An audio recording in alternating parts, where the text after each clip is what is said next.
All right. So yesterday we talked about the sun and the moon, and more exactly, we talked about the moon, and the Rebbe pointed out a very interesting fact that we have to understand what's the amazing, powerful message behind this fact. And the fact is that the Jewish people, their calendar goes according to the moon.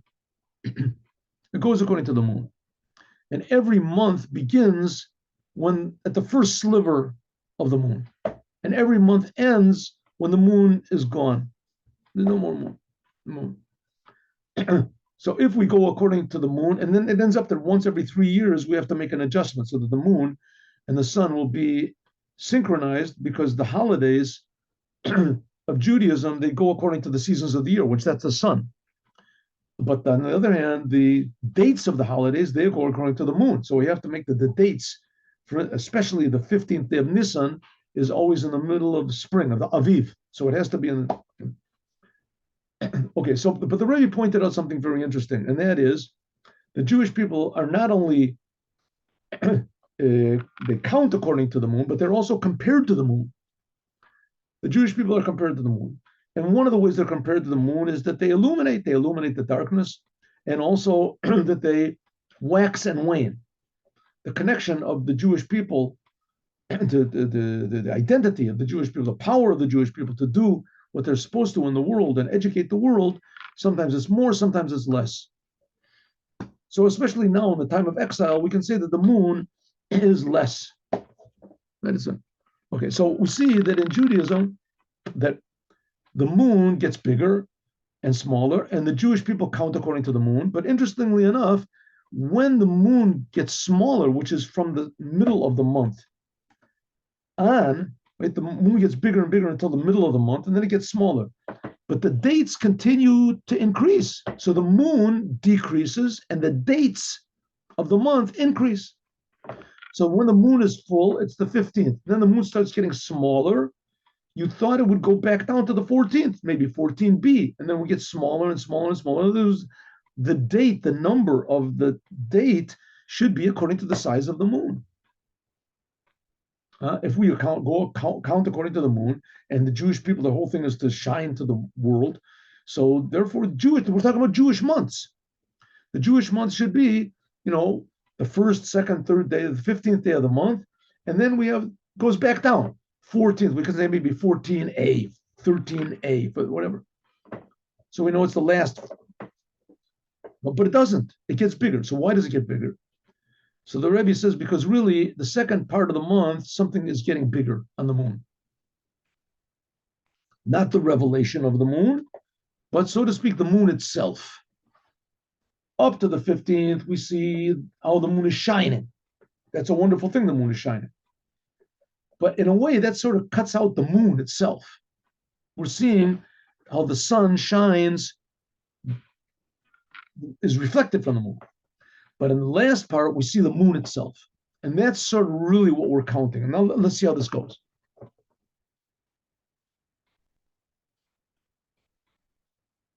This is where we stopped last time. Yeshlomo, we can see the explanation. Lavana v'chama, the moon and the sun,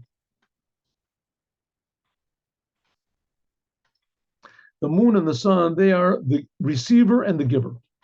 Shalavana, that the moon, leisla megarme klum, the moon has nothing of its own. Umakabelas aura, and it receives its light from the sun. The ofen ashpan, the way that it gives over, the moon gives over, is that in the beginning it receives just a little bit of light. Molar lavana, that's called when the moon is born, new moon. Nekurat lava, just a little point. V'miyom liyom, and every day, Mosif aholich, it gets bigger and bigger, but orshim akabelet, in the light that it receives from the sun. Va'ad, until Yom Tetvav, until the 15th.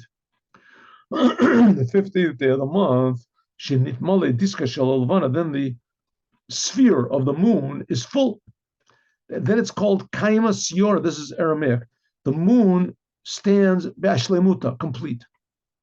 Shenitmale v'nishlam, there is filled and completed the light that is received, receives the moon from the sun. That's the ultimate shining of the moon. But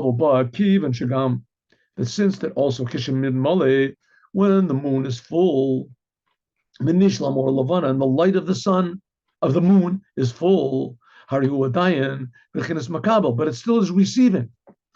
That light that we see from the moon is only the light which it receives from the sun. If so, this is not the ultimate completion of the moon itself. That is made like the moon, like the sun. Or miachama. In the beginning of the creation, God created the sun and the moon, that both of them were luminaries. Both of them had the power to shine. And afterwards, it's for whatever reason it was, God made the moon smaller, and now the moon has to receive from the sun. The light of the moon is also less than the light of the sun. But in the future, it won't be that way. In the future, the moon will shine on its own. Like it says, v'haya, and it will be. Or lavana, the light of the moon, will be like the light of the sun. Just like it was kodam before God made it less. When God created, on the fourth day of creation, He created the sun and the moon. He created two great lights, sun and the moon. We're also luminaries. So the real purpose of the moon is not to do what it's doing now, the way that it's doing now, namely that it's reflecting the light that it receives from the sun, but the real fullness of the moon is going to be when the moon itself is a shiner. Yeshlomo can say, when the light of the moon gets filled and it receives from the sun, nasit shlemut nalit, there is made a higher level in the moon, kamo chama, that the moon will be even more than the sun. Again, when the moon is full, shinid male, or halavana shemekabelet miachama nasit shlemat nalit, there is a higher level of light, yoter mialavana hi kamo achama, than the moon, than the sun itself. Like it says, or alavana ka or achama. By how? Al yadei hidgalu darga nalit yoter, there'll be a level which is higher than both of them. Shenasit keter echad, that will be made a crown to both of them.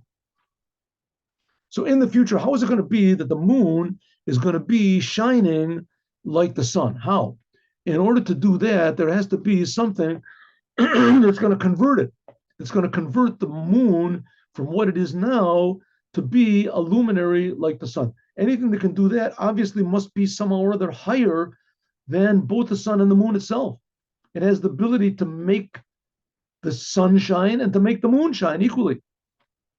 So this is a higher level. This is yachas shebein lavana lachama, but this is indicated by the second half of the month, like we're going to see in a second.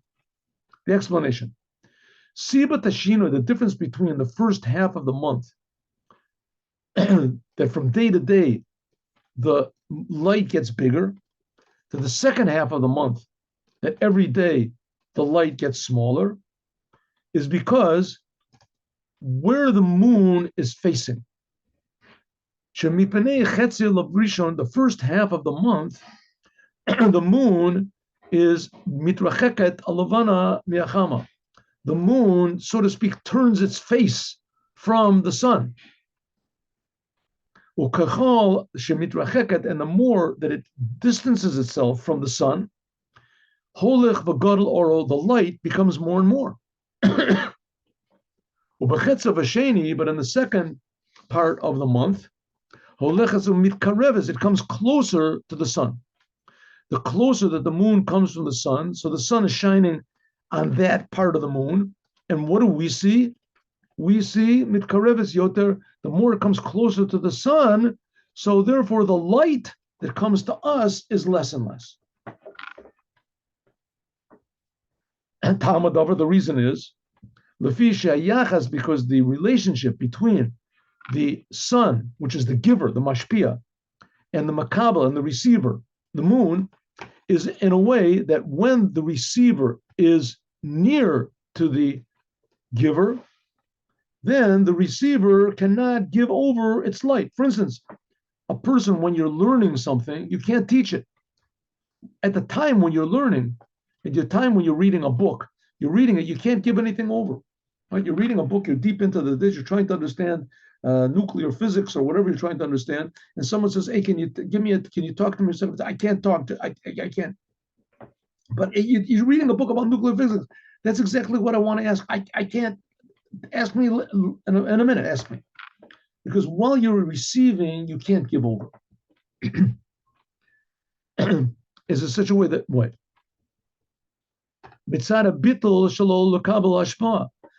So the same thing, the moon. When the moon is busy receiving from the sun, so the sun is shining directly, so to speak, on that side of the moon. So therefore, the moon can't give anything over to us. And the more that the moon distances itself from the sun, then it can begin to shine outward. Then the light, or a makabel mamashpia, then it can give over the light that it received from the teacher, the one who gave it. So the moon, when it's receiving from the sun, it's dark. It can't give to us. But when the moon is giving to us, then it means it's not receiving anymore. It's sort of an independent on its own.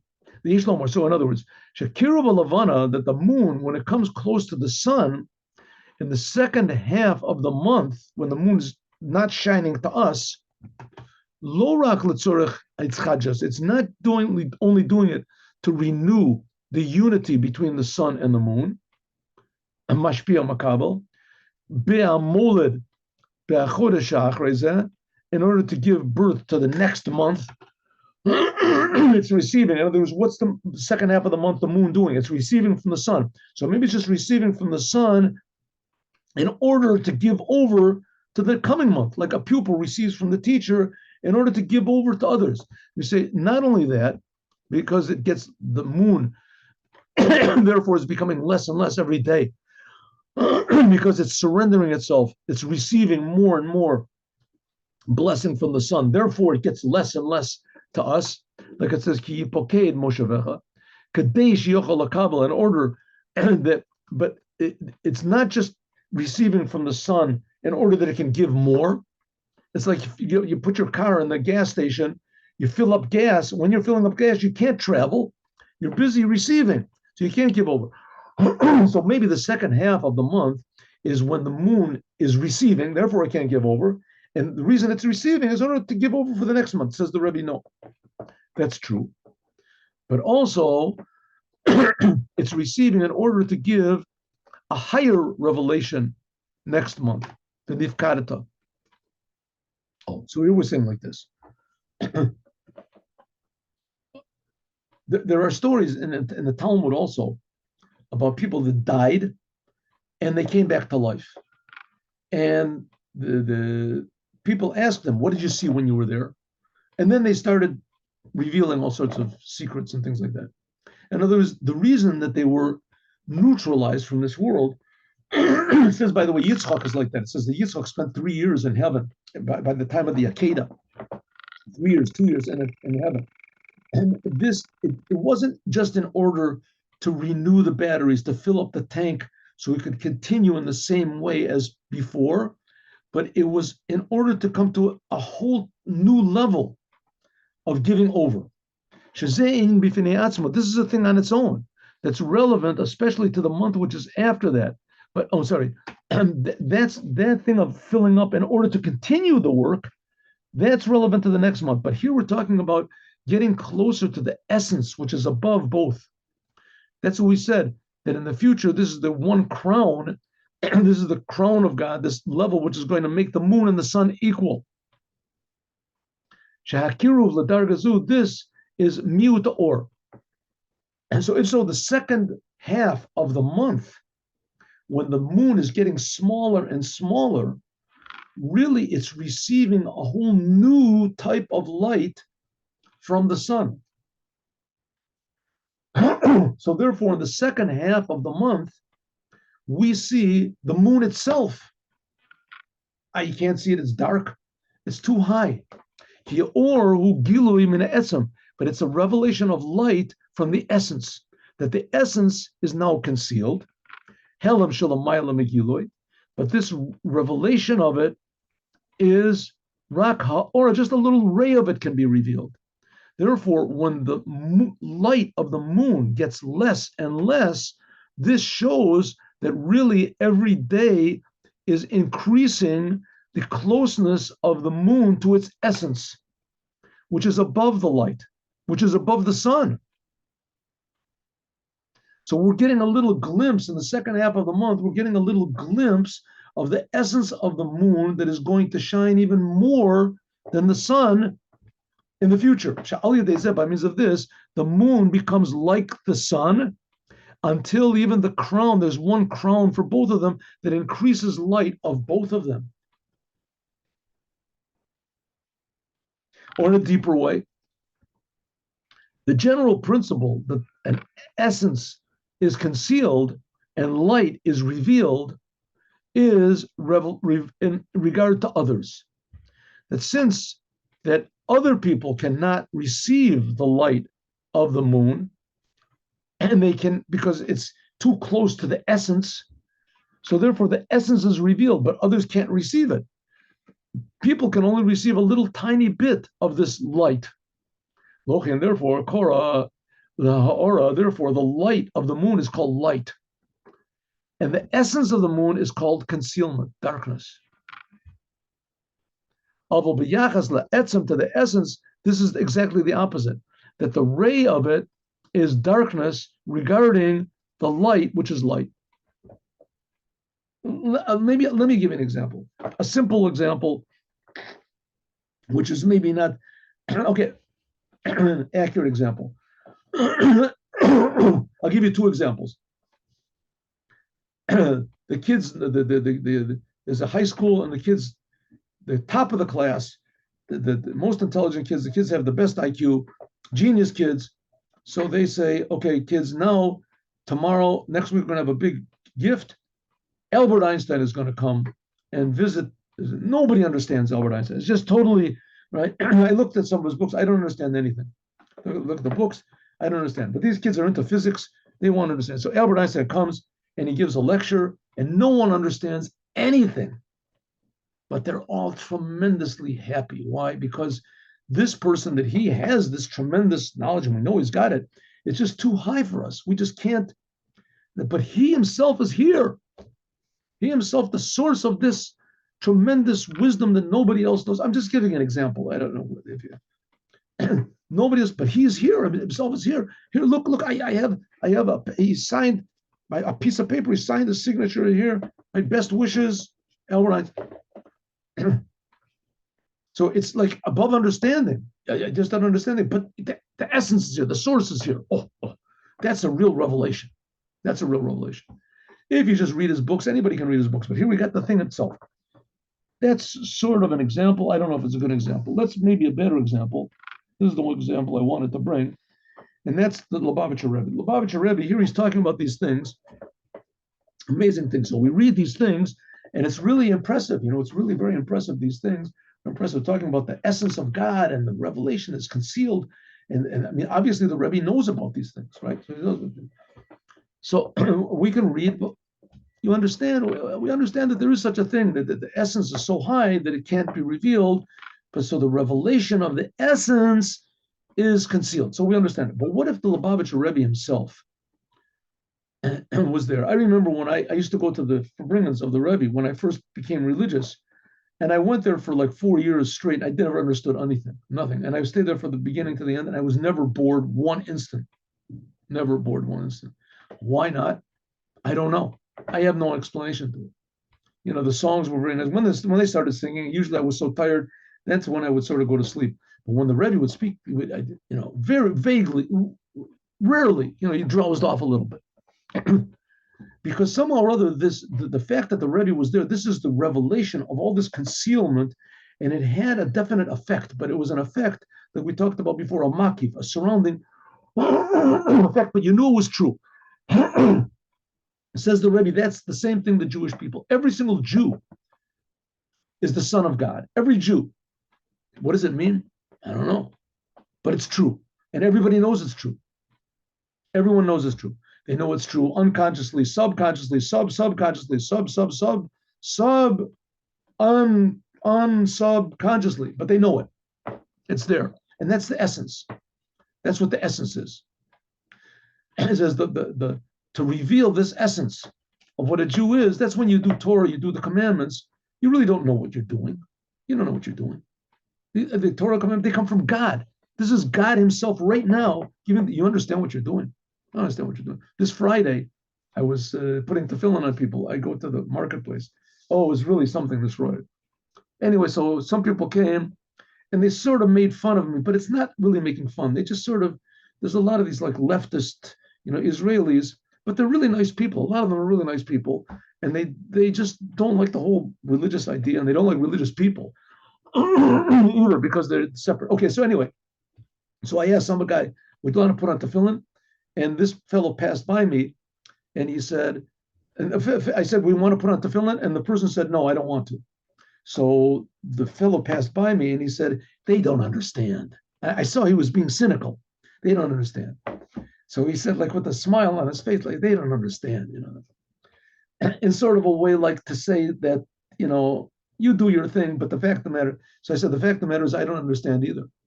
I don't understand. Oh, he said, oh, that. I said, I don't understand what's going on here. I'm putting out the feeling. God is creating me. I don't understand. God is telling us to do the commandment. I just know that it's the truth. I understand a little bit, maybe. That's the dark side of the moon, so to speak. The dark side of the moon. It's not the dark side of the moon. That's what he's saying. That's more light than the light side of the moon. But the thing is, it can't be called light because light is just a ray. And this is the essence. It's like the essence of a Jew. The essence of a Jew is pure godliness. Right? You're seeing the essence, something, but it's dark. You can't understand it. But it's the essence.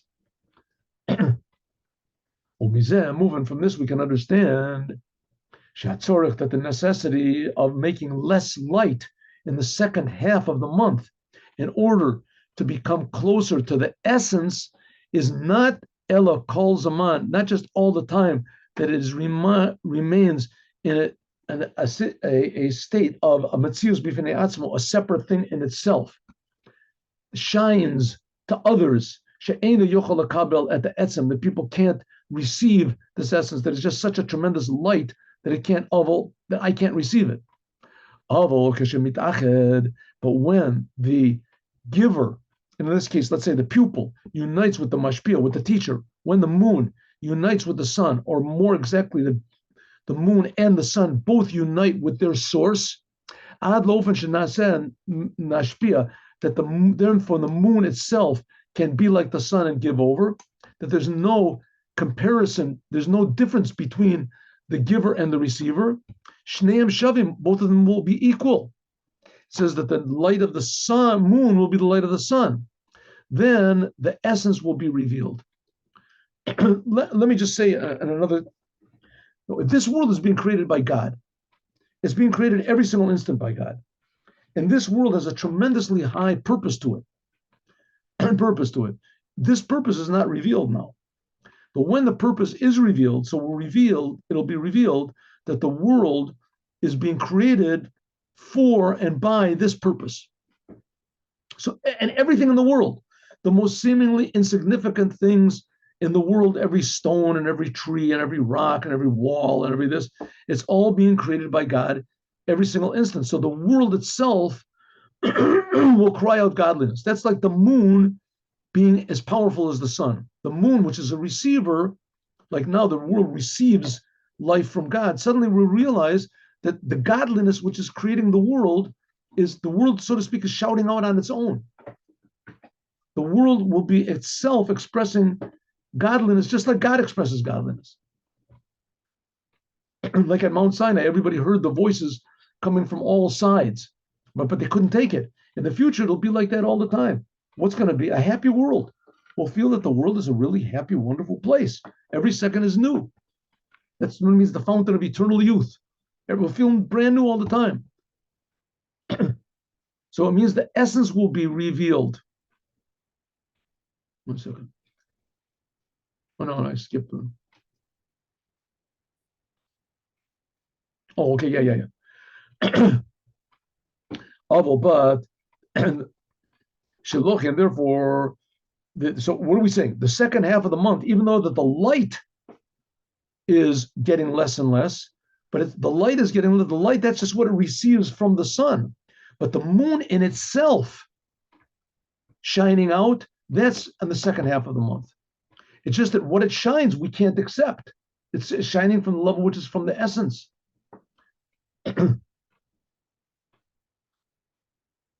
Since that the essence cannot be revealed. Therefore, therefore, what do we want to signify? That the second half of the month, because the essence of the moon is being revealed, it's not being hidden over by the light that comes off of it. So therefore, the number becomes bigger. That this indicates on more revelation of the moon itself, of the essence, 16th, 17th, 18th, etc., until Bnei Yisrael, by means of the Jews. Since that it continues in the revelation of the essence of the moon in itself. And the same thing is with the Jewish people. We don't know what the Jewish people are. But by adding on to the essence, revealing the essence of the Jewish people, that's what Moshiach will do. As that's also the secret of the raising of the dead. The Jewish body, the essence of the Jewish body is being created from the essence of God. And this is especially in the month of Kislev. In the month of Kislev, is the third month of the winter. And since the third month of the summer, that was the third month, which I'm sorry, and this corresponds to the third month of the summer. Now, the third month of the summer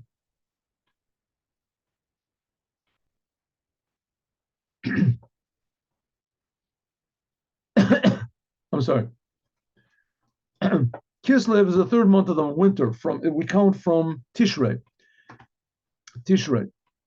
And the third month of the summer months, we're counting from Nisan. Things get warmer, more light. That's when the Torah was given. Things were getting warmer and warmer.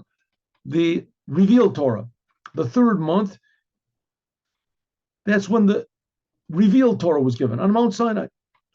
The third month from Tishrei, that's Kislev. Kislev is also the giving of the Torah of Chassidut. And Yutet Kislev. That this is the first day of the year of giving the Torah of Torah Chassidut. What does this mean? Like it's known that the giving of the Torah was the marriage day.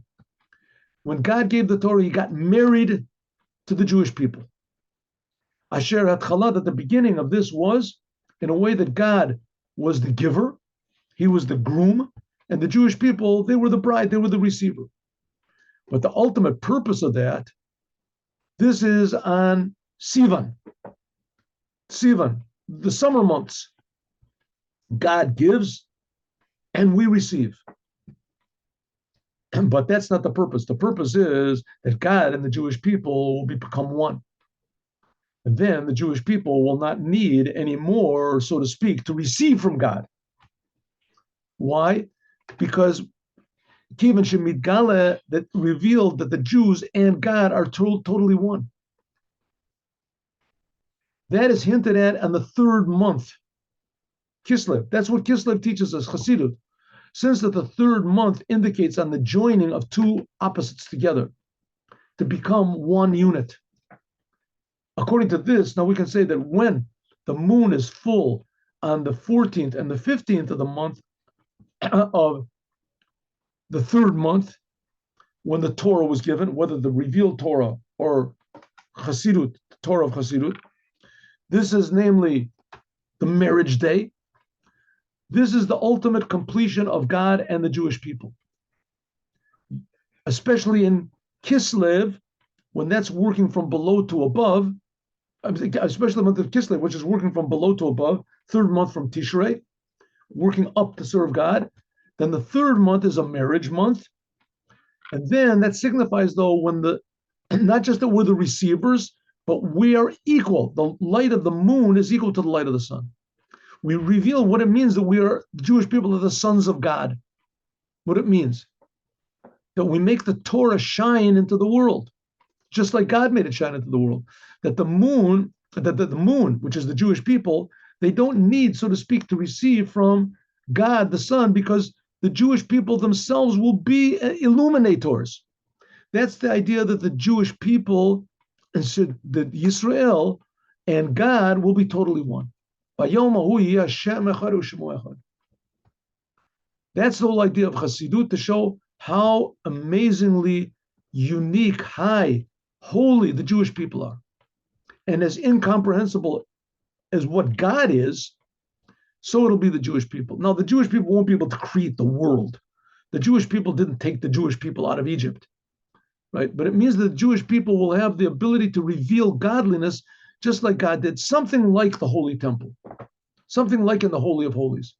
The tablets, the tablets in the Holy of Holies, they were the basis of all creation. And every Jew will be like a walking Torah, like a Holy of Holies. And so reveal the essence. And that's what we get a glimpse of at the second half of the month when the moon gets dark.